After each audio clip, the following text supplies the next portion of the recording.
हरे Krishna everyone. आज हम श्रीमद् भागवतम के पहले स्कंध के 9वें अध्याय के 16वें श्लोक से कथा को आरंभ करने जा रहे हैं।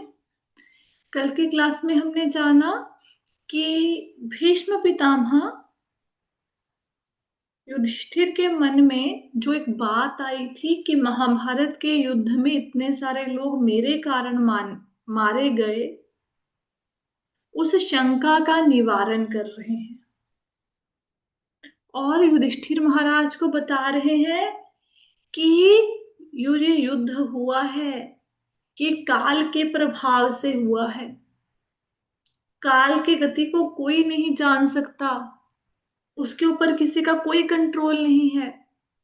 अदरवाइज आप जो साक्षात धर्मराज के बेटे हो, आपका भाई है भीम जो इतना बलवान है, गांडीव धारी अर्जुन आपके पास है। गांडीव अर्जुन के धनुष बाण का नाम था।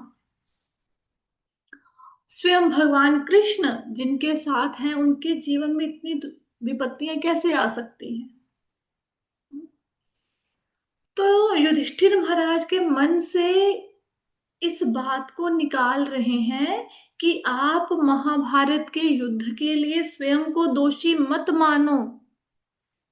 काल की गति न्यारी है, जिसके कारण जीवन में अलग अलग प्रकार की घटनाएं घटित होती हैं, जिसके ऊपर किसी का कोई कंट्रोल नहीं है। आपका इसमें कोई दोष नहीं है।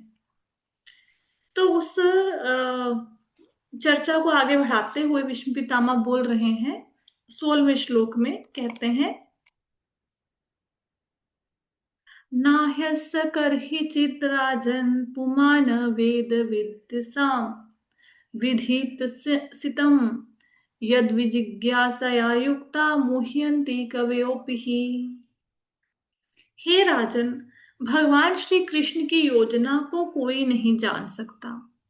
यद्यपि बड़े बड़े चिंतक उनके विषय में जिज्ञासा करते हैं, लेकिन वे मोहित हो जाते हैं। तो यहाँ पे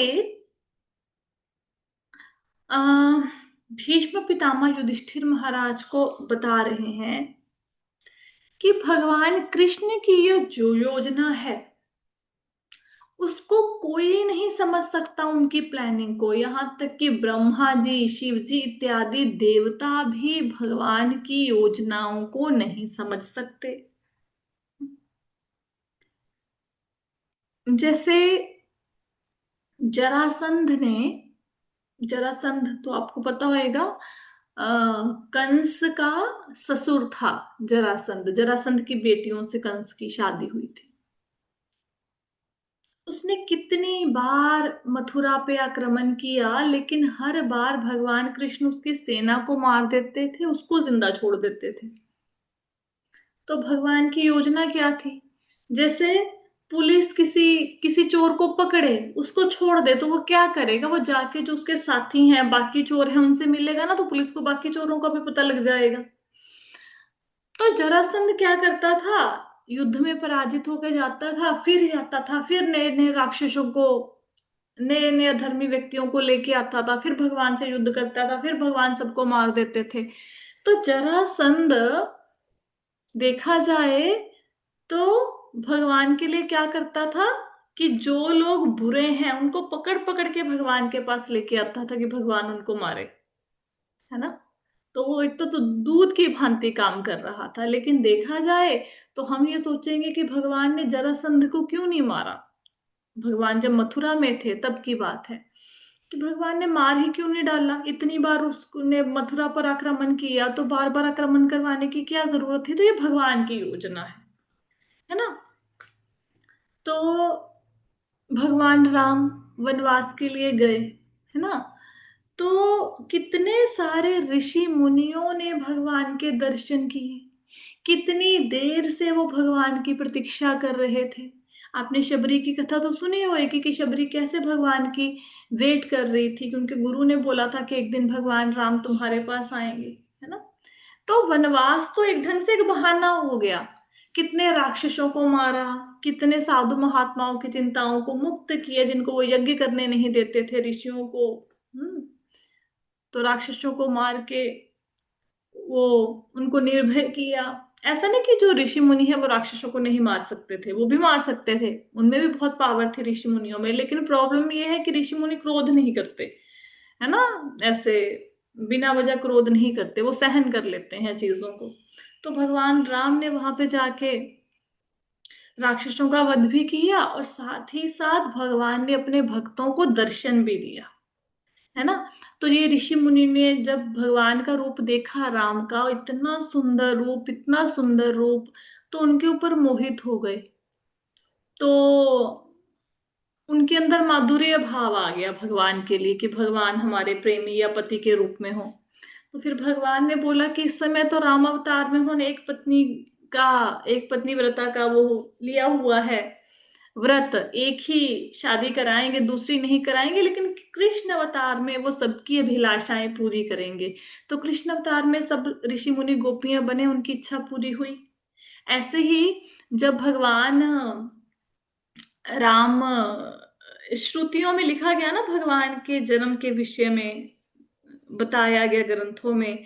तो जब श्रुतियों में लिखा गया भगवान राम के विषय में, तो भगवान राम के रूप का इतना सुंदर वर्णन, इतना सुंदर वर्णन, कि श्रुतियों को भी भगवान से प्रेम हो गया।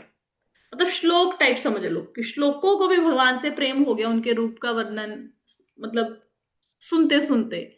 तो फिर वो श्रुतियां भी कृष्ण अवतार में भगवान से मिली अपने भाव को पूरा करने के लिए, है ना। तो भगवान के प्रयोजन को कोई कैसे जान सकता है। अब हम कहेंगे कि हम कहते हैं भगवान तो हमेशा अपने भक्तों के साथ खड़े रहते हैं, लेकिन फिर पांडवों के साथ भगवान थे, उनके ऊपर विपत्तियां क्यों आई। भगवान की योजना थी। भगवान क्या चाहते थे कि पूरी धरती पर, भगवान कृष्ण का अवतार क्यों हुआ था, क्योंकि पृथ्वी माता गाय का रूप धारण करके ब्रह्मा जी के पास गई कि भाई मेरे ऊपर पापियों का, असुरों का भार इतना ज्यादा हो चुका है कि मैं तो बड़े बड़े पहाड़ों को, पत्थरों को, जंगलों को भी अपने ऊपर सहन कर लेती हूँ, ये लेकिन ये पापी लोगों का बोझ मुझसे सहन नहीं हो पा रहा। तो ब्रह्मा जी ने भगवान से प्रार्थना करी, भगवान ने बोला कि वो आएंगे, अवतार लेंगे धरती पर। तो भगवान का अवतार हुआ। अब पूरे संसार में कितने सारे अधर्मी राजा थे। भगवान की योजना ये थी कि महाभारत के युद्ध में सबको एक जगह पे इकट्ठा कर लिया जाए, फिर इकट्ठे सबका विनाश कर देते हैं, और फिर धर्म का राज्य होगा, फिर न्याय का राज्य होगा। ये भगवान की योजना थी। तो इसके कारण महाभारत का युद्ध हुआ। तो भीष्म पितामह ये युधिष्ठिर महाराज को बता रहे हैं कि भगवान की प्लानिंग को कोई नहीं जान सकता, और जो लोग उनके विषय में जानने का प्रयास करते हैं वो भी मोहित हो जाते हैं। भगवान के विषय में शिवजी ब्रह्मा तक उनकी योजनाओं को नहीं समझ पाते, तो मनुष्यों की तो बात ही छोड़ दो। तो ये भगवान की प्लानिंग थी महाभारत का युद्ध। युधिष्ठिर महाराज इसके लिए अपने आप को दोषी ना दे, ठीक है, दोष ना दे। आगे कहते हैं, तस्मादिदं देवतंत्रम् व्यव्यस्यं भरतर्षभात् तस्य अनुविहितो नाथा नाथ पाहि प्रजः प्रभो। कहते हैं, अतएव हे भरतवंश में श्रेष्ठ युधिष्ठिर, मैं मानता हूं कि यह सब भगवान की योजना के अंतर्गत है। तुम भगवान की अचिंत्य योजना को स्वीकार करो और उसका पालन करो। अब तुम नियुक्त किए गए शासनाध्यक्ष हो, अतएव हे महाराज, आपको अब उन लोगों की देखभाल करनी चाहिए जो असहाय हो चुके हैं। भीष्म पितामह युधिष्ठिर महाराज को बोल रहे हैं कि महाभारत का युद्ध किसकी योजना से हुआ, भगवान कृष्ण की योजना से। इसमें आपका कुछ भी लेना देना नहीं है, आप इसके लिए रिस्पॉन्सिबल नहीं हो। अब आपका फर्ज क्या है, अब आपकी क्या रिस्पॉन्सिबिलिटी है, युद्ध तो खत्म हो गया, कि पहले तो भगवान की प्लानिंग को एक्सेप्ट करो। हमारे जीवन में भी कई बार ऐसा होता है ना, कोई ऐसी दुग्ध घटना हो गई या कुछ ऐसा हमारे जीवन में हो गया जो हम नहीं चाहते थे, कोई प्रॉब्लम आ गई, तो हमारे अंदर एक्सेप्टेंस नहीं आ पाती, बहुत जल्दी जल्दी चीजों को एक्सेप्ट नहीं करते। तो सबसे पहले क्या है, भगवान ने जो भी अच्छा बुरा समय हमें दिखा रहे हैं वो हमारे कर्मों का परिणाम है, तो एक्सेप्ट कर लेना चाहिए उन सब चीजों को। तो युधिष्ठिर महाराज को बोल रहे हैं कि भगवान की योजना को आप स्वीकार कर लो, हम्म, और उसका पालन करो कि युद्ध हुआ भगवान की प्लानिंग से हुआ और आपने उनके निर्देशानुसार ही युद्ध किया। अब आप कौन हो? अब आप राजा हो, शासनाध्यक्ष हो, पृथ्वी के राजा हो। अब क्या करना है राजा बनके? आपको सारे लोगों की देखभाल करनी है जो कि असहाय हो चुके हैं। अब इतनी स्त्रियों ने अपने पतियों को खो दिया महाभारत के युद्ध में, इतने बच्चे हैं जिन्होंने अपने पिता को खो दिया। हम्म, तो ये सब लोग किसकी शरण लेंगे? ये राजा की ही शरण लेंगे ना। तो अब युधिष्ठिर महाराज को कह रहे हैं कि आप अपने कर्तव्य को पूरा करो और राजा बनकर अपनी प्रजा की रक्षा करो। हम्म, आगे कहते हैं, एष वा भगवान साक्षाद्यो नारायणः पुमान् मोहयन् मायया लोकं गूढश्चरति वृष्णिषु। ये कृष्ण अकल्पनीय आदि भगवान ही हैं। ये प्रथम नारायण अर्थात परम भोक्ता है, लेकिन ये वृष्णि के वंशजों में हमारी तरह ही विचरण कर रहे हैं और हमें स्वसृजित शक्ति के द्वारा मोहग्रस्त कर रहे हैं।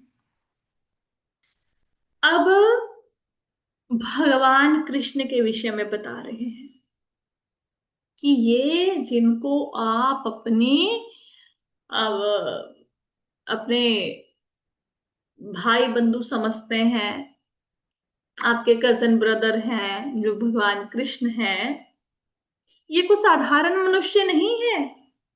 ये स्वयं नारायण है, ये भगवान है।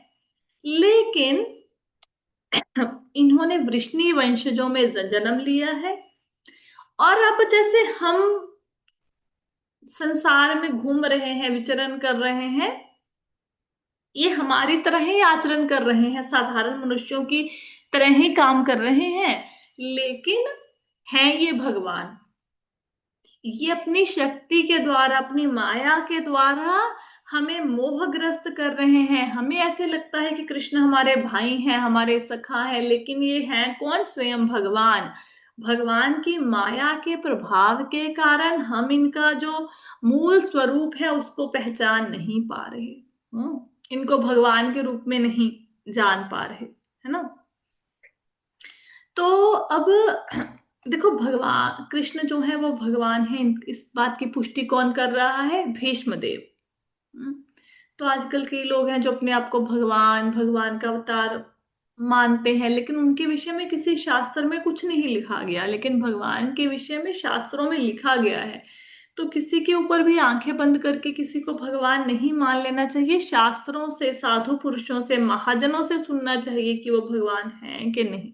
हम्म, तो साधु पुरुष बताते हैं भगवान के विषय में, हमारे ग्रंथ बताते हैं भगवान के अवतारों के विषय में।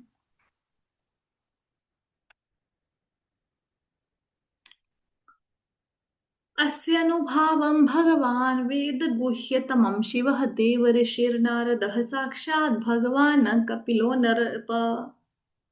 हे राजन, शिव जी, देवर्षि नारद, भगवान के अवतार कपिल, ये सभी प्रत्यक्ष संपर्क द्वारा भगवान की महिमा के विषय में अत्यंत गोपनीय जानकारी रखते हैं। किन किन का नाम आया है? शिव जी, नारद मुनि और भगवान के अवतार कपिल का, भगवान कपिल का। शिव जी के बारे में आपने सुना हुआ है, नारद जी के बारे में भी सुना हुआ है। भगवान कपिल के बारे में हो सकता है आप लोगों ने बहुत अधिक ना सुना हो। इन्होंने अपनी माता देवहूति को ज्ञान दिया था। इसके विषय में आप भागवतम में पढ़ेंगे, भगवान कपिल के विषय में। तो कहते हैं ये सब जो लोग हैं, शुद्ध भक्त हैं भगवान के, इनको भगवान की महिमा के बारे में बहुत सीक्रेट नॉलेज है। इनको पता है भगवान कौन है। अब जब आप प्रभुपाद जी के तात्पर्य पढ़ेंगे तो बार बार एक बात यहाँ पे रिपीट होगी श्लोकों में कि भीष्म पितामह कौन है? भगवान के भक्त हैं, 12 महाजनों में से एक हैं। महाजन कितने हैं? महाजन 12 हैं। महाजन किसको कहते हैं? महाजन कहते हैं वो लोग जिनको धर्म के सिद्धांतों का, धर्म के प्रिंसिपल्स का पता है, जो भगवान की महिमा को जानते हैं, भगवान के विषय में जानते हैं। भीष्म पितामह इनमें से एक है। अगर वो कह रहे हैं कि कृष्ण भगवान है, तो वो इस बात को जानते हैं, इसलिए कह रहे हैं। 12 महाजनों में से बाकी कौन कौन है? ब्रह्मा जी, ये देखो लिखा हुआ है, ब्रह्मा, नारद, शिव, कुमारगण, कपिल, मनु, प्रहलाद, भीष्म, जनक, सुखदेव गोस्वामी, बलि महाराज और यमराज। इन 12 लोगों को 12 महाजन कहा जाता है। इनको धर्म के नियमों का पता है, ये धर्म के विषय में आपको बता सकते हैं। तो भीष्म पितामह स्वयं हमसे ये बात कह रहे हैं, भगवान की महिमा का गान कर रहे हैं, तो हमें कृष्ण को भगवान के रूप में स्वीकार कर लेना चाहिए। क्यों कर लेना चाहिए? क्योंकि भीष्म पितामह ने कहा है। भीष्म पितामह के कहने से क्या होता है? क्योंकि वो महाजन है। महाजन कौन? जो धर्म के सिद्धांतों को जानते हैं। ठीक है, तो कहते हैं कि ये सब लोग भगवान के विषय में जानते हैं और हमें वो जानकारी दे सकते हैं, इसलिए इनसे सुनकर हमें पता लगाना चाहिए कि भगवान कौन है और उनकी महिमा का गान करना चाहिए, उनकी भक्ति में लगना चाहिए। आगे कहते हैं, यम मन्यसे मातुलेयम प्रिय मित्रम सुहत्तमम अकरहो सचिचम दूतम सोहराद दत्त सारथिम। बहुत सुंदर श्लोक है। हे राजन, तुमने अज्ञानवश ही जिस व्यक्ति को अपना ममेरा भाई, अपना अत्यंत प्रिय मित्र, सुभेशी, मंत्री, दूत, उपकारी इत्यादि माना है, वे स्वयं भगवान कृष्ण हैं। भगवान कृष्ण क्या लगते हैं? पांडवों के मामा के बेटे हैं। वसुदेव भाई हैं कुंती महारानी के। कुंती कृष्ण जी की वो लगती हैं। तो कहते कि तुमने तो ज्ञानता के कारण ही भगवान कृष्ण को क्या समझा है कि मेरे मामा का बेटा है, मेरे मित्र हैं, मेरे शुभ चिंतक हैं। ये भगवान अपनी कृपा के कारण आपके मित्र की तरह व्यवहार करते हैं। कभी कभी दूत बनकर आपका संदेश दुर्योधन तक पहुंचाते हैं, कभी कभी सारथी बन जाते हैं अर्जुन के। ये भगवान का पांडवों के ऊपर स्नेह है। लेकिन अज्ञानतावश ये नहीं समझना चाहिए कि मेरे मामा के बेटे हैं इसलिए मेरे से इतना प्रेम करते हैं, या मेरे बहुत अच्छे मित्र हैं। ये कौन है? ये भगवान है। हेतु की कृपा के कारण। हेतु की कृपा मतलब अकारण कृपा, इनका आपके ऊपर कृपा है, कृपा के कारण आपसे प्रेम है, इसलिए ये सारे कार्य स्वीकार करते हैं। सारथी भी बन जाते हैं, आपके दूत भी बन जाते हैं, आपकी सेवा में भी उपस्थित हो जाते हैं, लेकिन हैं ये स्वयं भगवान। और क्या कहते हैं, तो भीष्म पितामह जीवन के अंतिम क्षणों में युधिष्ठिर महाराज को बता गए हैं कि जो कृष्ण है साधारण मनुष्य नहीं है, भगवान है। आगे कहते हैं, सर्वात्मनः समदर्शो हृद्वस्यान अद्वस्य अनहंकृते तत्कृतं मति वैषम्यम निर्वधस्य न कवचित।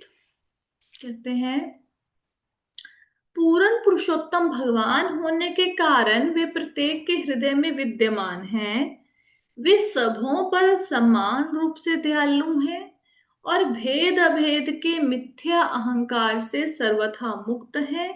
अतएव वो जो कुछ करते हैं वह भौतिक उन्माद से मुक्त है। वे समदर्शी हैं।